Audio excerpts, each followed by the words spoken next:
At the foot of Mount Cameroon, the fertile lands of a region which used to be the country's breadbasket.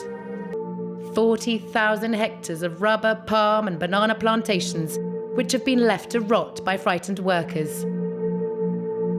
Dozens of decaying banana bunches lie in the middle of wild grass.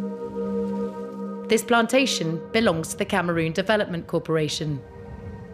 John is one of its few workers who has agreed to speak with us. He did so anonymously for security reasons. Workers of this public entity have been attacked and threatened by separatist fighters in this Anglophone region because they are still working for the state-owned CDC. To punish John, a small arms group attacked him and his finger was cut off. They said they weren't going to kill me, but that they were going to leave me with a mark, something that will always remind me of that day. I have a finger on my left hand that got badly infected years ago, so I told them they could cut it off. But they said, no, you're going to keep that scar and you're going to get another one. So they had me stretch my right hand and they chopped off my index finger.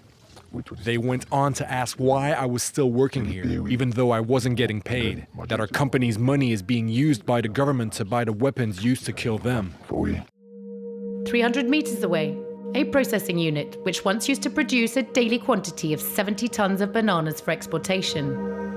But a couple of weeks ago, this factory was torched, set ablaze by separatist fighters. Nicholas is one of the several managers here.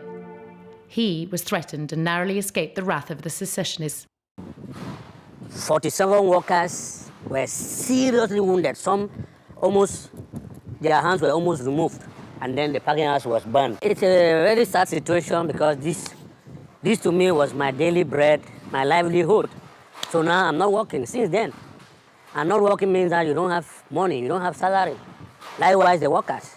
Like I said earlier, that we have this section alone has 560 workers. That's to tell you that 560 workers have been deprived of employment. Like this production unit, 63% of CDC's operations are grounded. A large number of the company's 22,000 workers have deserted the once vibrant plantations. Some frightened by the frequent attacks, while others are tired of working for months with no pay. But since the crisis keep going, the damage is only doubling and doubling. So now like this, for us to start again, we are starting from square zero as if we are opening a new farm. So that's the situation we are finding ourselves. A few kilometers away, and we're now in Limbe, a city under constant military surveillance. The head office of the CDC is located here, and for months now, its general manager has been on the lookout for any miracle to save this agro-industrial giant from tragedy. He has just received the latest financial reports about recent activities.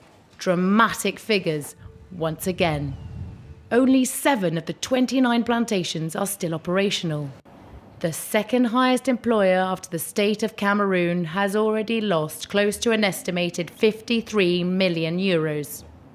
So there's been, the losses, financial losses have been enormous. The shortfall in revenue, if we want to be very, very conservative, we should put it somewhere around at least 35 billion francs. We would have required altogether somewhere around 30 billion francs.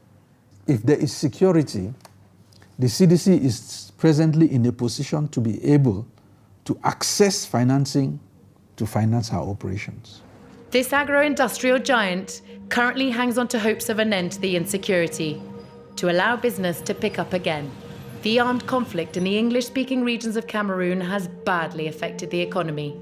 Employers' unions estimate that about 460 million euros have been lost so far, with no hope, for now, of any political resolution.